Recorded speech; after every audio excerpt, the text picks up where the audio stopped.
हाँ जी, नमस्कार, जय हिंद। देखिए दोस्तों, राजस्थान जीके के क्वेश्चन कवर करने वाले सेट एग्ज़ाम हो, चाहे आपका एलडीसी का एग्ज़ाम हो या फिर आपका कोई भी रीट वगैरह का एग्ज़ाम हो।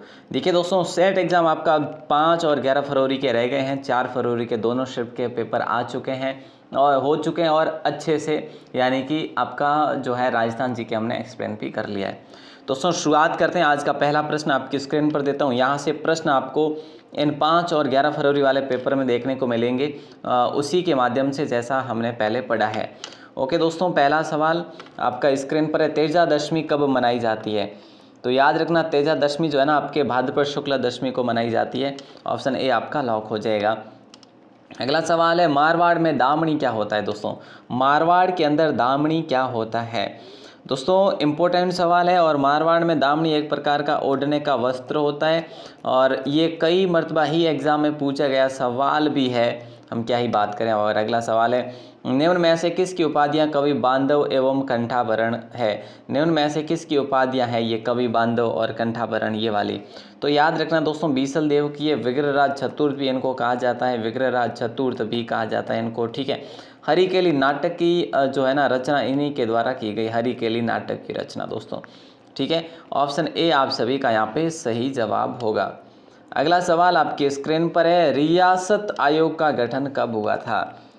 रियासत आयोग का गठन दोस्तों कब हुआ था, ये ऐसा सवाल किया जा रहा है। 100% ऐसा सवाल पूछा ही गया है आपको दोनों शिफ्ट में 4 को। इस प्रकार का जैसे फजल अली आयोग है ना, जो राज्य पुनर्गठन आयोग, उसका भी पूछा गया था। तो ऐसे में आपको ये भी पूछा जा सकता है। 5 जुलाई 1947 को लॉक करेंगे। राजस्थान का वह जिला जहां उष्णकटिबंधीय शुष्क पर्णपाती वन पाए जाते हैं, वह जिला कौन सा है?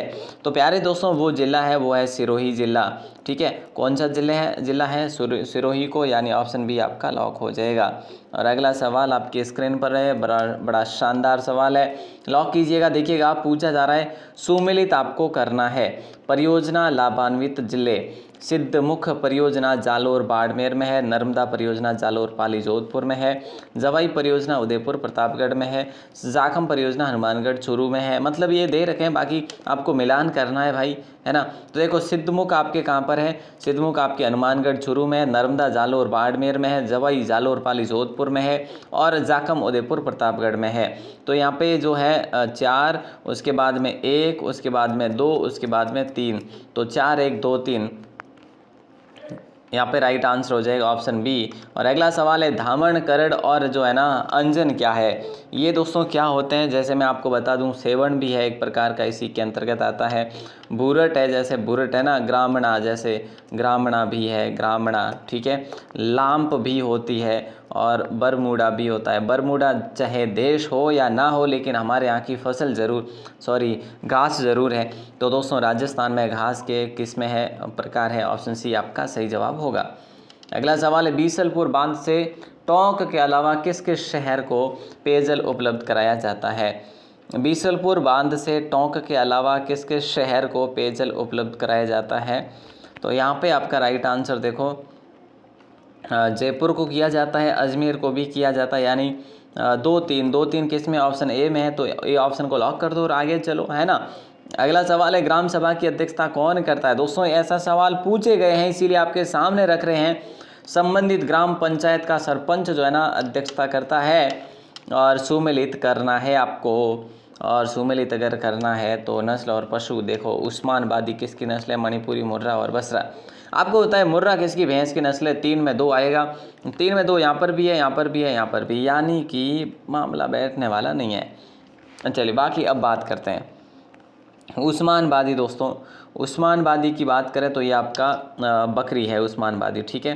तो सीधी सी बात है, अगर यहाँ पर भी 2 ही है ना, अगर बात करें तो यहाँ पर भी ये है 4। तो देखो उस्मानाबादी बकरी की नस्ल है, 4 आ जाएगा। मणिपुरी आपकी जो है ना दोस्तों, वो है मणिपुरी, घोड़े की नस्ल है मणिपुरी, ठीक है। 3 आएगा। मुर्रा किसकी नस्ल है दोस्तों? मुर्रा भैंस की नस्ल है, 2 आ जाएगा। और बसरा जो है ना आपके मुर्गी की नस्ल है, ठीक है। 4 3 2 1, 4 3 2 1 कन्फ्यूज ही हो जाते हैं कई बार। अगला सवाल है, राजस्थान में स्थित शिलालेख जिसमें मेवाड़ शासकों का वर्णन मिलता है, इनमें से कौन सा वो शिलालेख है? तो आबू का कर ले लॉक। हाँ सर, आबू का ही करेंगे, ऑप्शन बी आपका सही जवाब होगा। 1342 ईस्वी में इसकी रचना होती। वेद शर्मा ने इसकी रचना करी थी आबू के शिलालेख की। किसने? वेद शर्मा ने। और बप्पा रावल से लेकर संवर सिंह तक का वर्णन इसमें आपको मिल जाता है। अगला सवाल है, 12 तारों से मिलकर बने राजस्थानी वाद्य यंत्र का नाम आपको बताना है। 12 तारों से मिलकर जो बना है, जो जैसलमेर और बाड़मेर में मांगणियारों के काम आता है, कमायचा को लॉक करते हैं हम लोग, कमायचा। ठीक है दोस्तों, याद रखना, अच्छा सवाल है। और अगला सवाल देखो, अगला सवाल है कि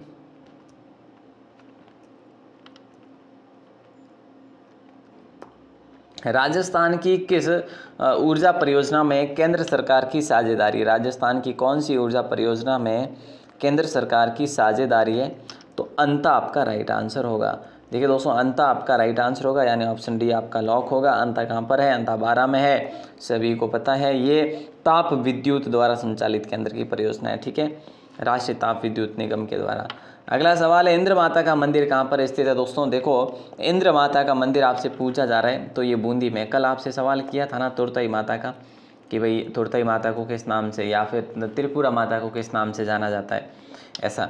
अगला सवाल है, राजस्थान का हवेली संगीत किस रूप में होता है? ये आपसे सवाल किया जा रहा है। राजस्थान का हवेली संगीत किस रूप में होता है? तो मंदिरों में शास्त्रीय संगीत के रूप में, यानी ऑप्शन बी आपका सही जवाब होगा। और नाथ द्वारा का जो हवेली संगीत है ना, वो विश्व प्रसिद्ध है दोस्तों, याद रखना। ठीक है, और अगला सवाल आपकी स्क्रीन पर है, राजस्थान में मथानिया जो स्थान है वो जोधपुर में है, और यहाँ पर स्थित ऊर्जा परियोजना का आधार जो है ना वो कौन सा है? देखो, एशिया की सबसे बड़ी सौर तापीय विद्युत परियोजना है जो जोधपुर में स्थित है, और यह है सौर परियोजना। बात तो हो गई है, सौर ऊर्जा है ना, बिल्कुल सर, ऑप्शन ए आपका सही जवाब होगा। अगला सवाल कह रहा है कि कैक्टस गार्डन किस जिले में अवस्थित है? देखिए दोस्तों, कैक्टस गार्डन किस जिले में स्थित है? तो याद रखना, जैसलमेर में स्थित है कैक्टस गार्डन। और कैक्टस गार्डन जैसलमेर में भी कहाँ पर है? आपका आंसर आएगा कुलधरा गांव में। और कुलधरा गांव, वही कुलधरा गांव जो सैकड़ों वर्ष पहले वीरान हुआ था, यानी गांव रातों रात खाली कर दिया था, और आज के दिन इस गांव को भूतिया गांव के नाम से जाना जाता है। ये किंवदंती है दोस्तों, याद रखना। अगला सवाल आपकी स्क्रीन पर है, पथिक जी ने किसानों को जागरूक करने के लिए क्या किया? पथिक जी ने किसानों को जागरूक करने के लिए क्या किया? तो देखो, सेवा समिति की स्थापना की, यानी ऑप्शन सी आपका लॉक हो जाएगा। ठीक है, अच्छा सवाल है दोस्तों। और कब किया था? 1915 में किया था। और 1916 से लेकर 1927 तक पथिक जी ने बिजोलिया किसान आंदोलन में भाग लिया था, आपको याद हो तो। ठीक है, ओके, ये 15 है यहाँ पे। ठीक है, सेवा समिति की स्थापना। अगला सवाल देखिए दोस्तों, क्या कह रहा है, बालकों द्वारा दीपावली पर मेवाड़ में किया जाने वाला नृत्य कौन सा है? तो याद रखना, ये है जो आपका हरणों नृत्य है। और हरणों नृत्य आपसे पूछा भी जा सकता है कि ये नृत्य किस साइड में किया जाता है, कौन से क्षेत्र में किया जाता है? तो मेवाड़ में किया जाता है। ओके मेरे दोस्त, अगला सवाल कह रहा है कि जयनारायण व्यास द्वारा संपादित सर्वप्रथम अंग्रेजी पत्रिका का नाम आपसे पूछा जा रहा है।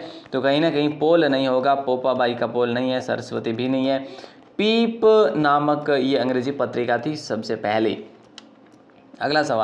अगला सवाल है कि राजस्थान की जनसंख्या का सर्वाधिक आजीविका का साधन कौन सा है? राजस्थान की जनसंख्या का सर्वाधिक आजीविका का जो साधन है ना वो है कृषि। और लगभग कितने प्रतिशत है? तो 80% के आसपास में कृषि ही की जाती है, ये चीज़ याद रखना। और अगला सवाल आपकी स्क्रीन पर है, कच्छी नामक नस्ल का पशु कौन सा है? कच्छी नामक नस्ल का पशु जो है ना वो है ऊँट। दोस्तों याद रखना, ऊँट को इसको काच्छी नस्ल भी कहते हैं। केसपाल नस्ल है दोस्तों, अलवरी भी है, बीकानेर भी है, अलवरी नाचना भी है, गोमट भी है, जोधपुर भी है, सिंधी भी है, बहुत सारे, बीकानेर भी है ना, बहुत सारे ऊँटों के नस्ल है। ओके सर, क्लियर है। अगला सवाल आपकी स्क्रीन पर है,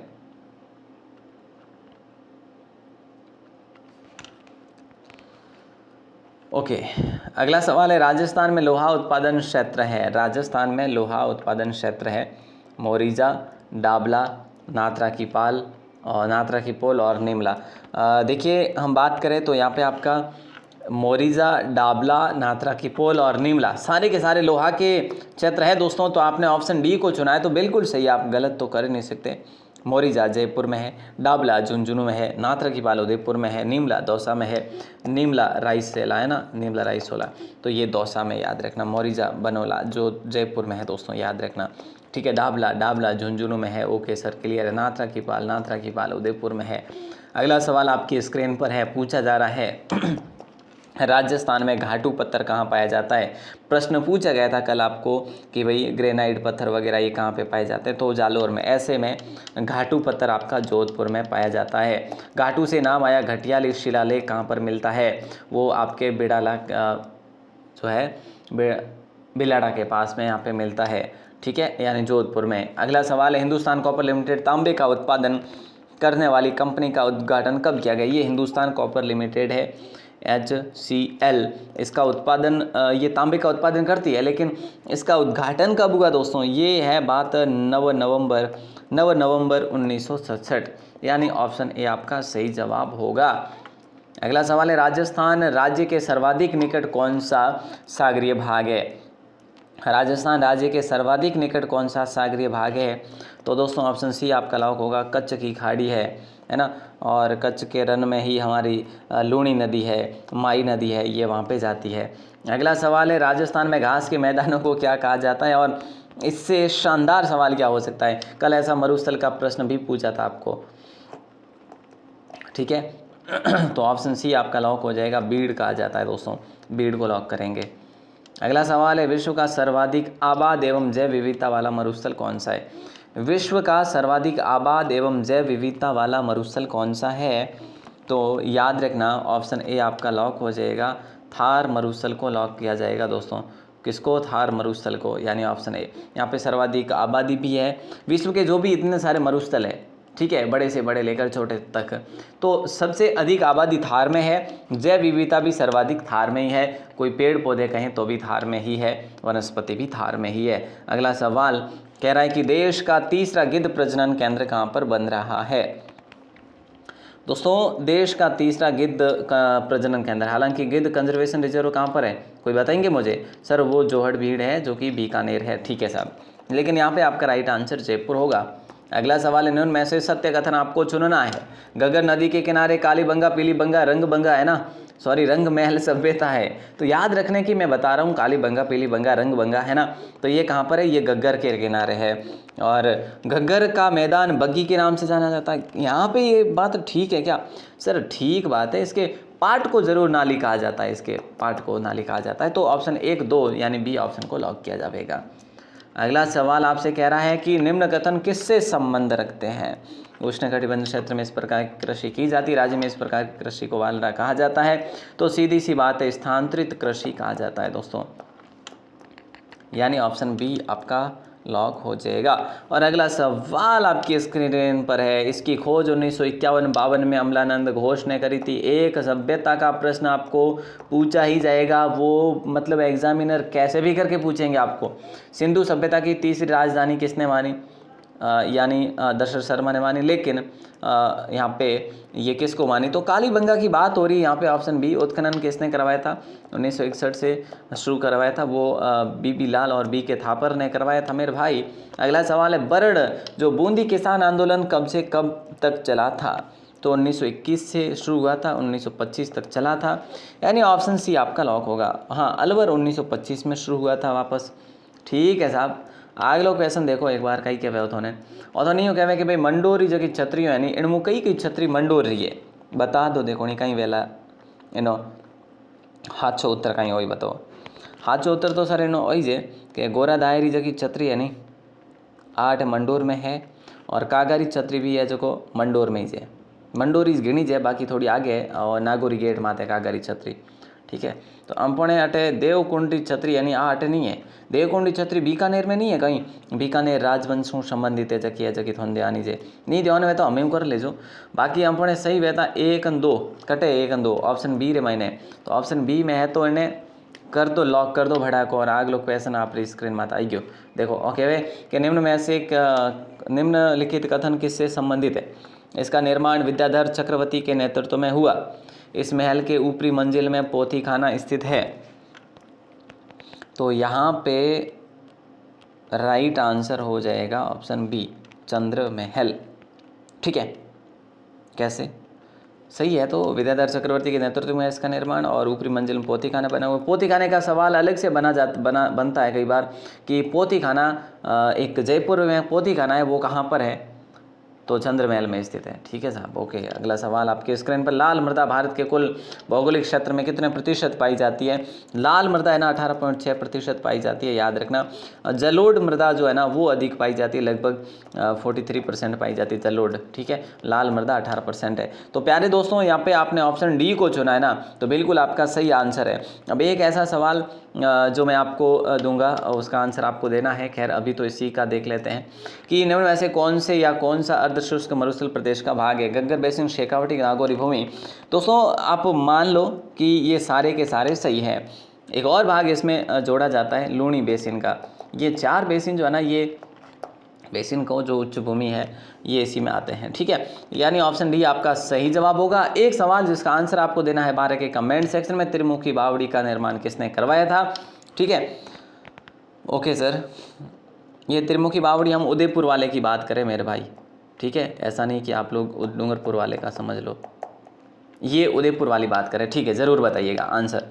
अब मैं आपको बता दूं, शुरू में आपको बताया नहीं है, राजस्थान क्लासेज की वेबसाइट को विजिट ज़रूर करना मेरे भाई। राजस्थान क्लासेज जब आप गूगल में जाकर टाइप करते हैं, गूगल में, ओके मेरे दोस्त, गूगल के अंदर सिर्फ गूगल में आपको टाइप करना है राजस्थान क्लासेज, तो आपको मिल जाएगी आपकी अपनी वेबसाइट। ओके, वहाँ पर आपको अभी 11 तारीख के लिए भी महत्वपूर्ण कंटेंट मिल जाएगा सेट के लिए, मॉडल पेपर सहित। लेकिन आप चाहते हैं कि सर हमें तो टेस्ट देने हैं, भले ही उस पर 50 रुपये लगे या 11 रुपये लगे। देखो टेस्ट के अभी एक 40 रुपये का टेस्ट है, एक 11 रुपये का टेस्ट है। दोस्तों ये टेस्ट आप देकर अपनी तैयारी का आकलन कर सकते हैं। इसके लिए आपको क्या करना पड़ेगा? राजस्थान 360 ऐप को इंस्टॉल करना पड़ेगा। राजस्थान 360 ऐप को इंस्टॉल करना पड़ेगा। ठीक है, तभी आप टेस्ट देख पाएंगे। ओके दोस्तों, प्ले स्टोर से इंस्टॉल करना पड़ेगा या फिर लिंक डिस्क्रिप्शन में है, जैसा भी आप चाहो। एलडीसी, आगामी एलडीसी जो है अपने हाई कोर्ट की, आगामी सेट में जो भी पोस्ट आएगी उसके लिए आपके लिए बेहतरीन टेस्ट सीरीज करी जाएगी, बहुत निम्न शुल्क में। ठीक है, न्यून शुल्क में। तो ज़रूर से ज़रूर आप लोग हमारे साथ जुड़े रहिएगा। ऑल द बेस्ट दोस्तों, आपका 5 का सेकंड शिफ्ट का, और अगर आपका आगे 11 का पेपर है तो आपको ऑल द बेस्ट। धन्यवाद। जय हिंद, वंदे मातरम।